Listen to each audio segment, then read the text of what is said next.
Hello ఈరోజు మీకు నేను గుండెకి ఎంతో మేలు చేసే అవిసె గింజల కారపొడిని చూపిస్తున్నాను అండి. ముందుగా బాండీలోకి ఆయిల్ని వేసుకొని దీనిలోకి ఎండుమిరగాయలను వేసి వేయించి తీసుకోవాలి. ఇదే బాండీలోకి ఇంకొక టేబుల్ స్పూన్ వరకు ఆయిల్ని వేసి సాయమినపప్పు పచ్చనిపప్పును వేసి ఇవి సగం వరకు వేగాక దీనిలోకి ధనియాలు, జీలకర్ర, చిన్నుల్లిపాయల్ని, నువ్వుల్ని, చింతపండుని వేసి ఒకసారి బాగా వేయించి తీసి పక్కన పెట్టుకోవాలి.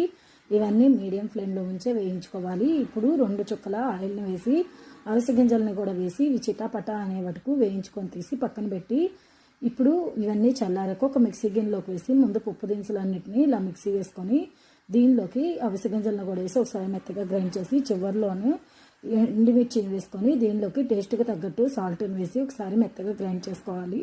మీకు ఆయిల్ కూడా చాలా తక్కువ పడుతుంది, గుండెకి చాలా మంచిదండి. ఇది మీరు రైస్తో అయినా తీసుకోవచ్చు లేదా అట్టు ఇడ్లీ టిఫిన్స్లోకి తీసుకోవచ్చు. తప్పకుండా ట్రై చేయండి, చాలా బాగుంటుంది.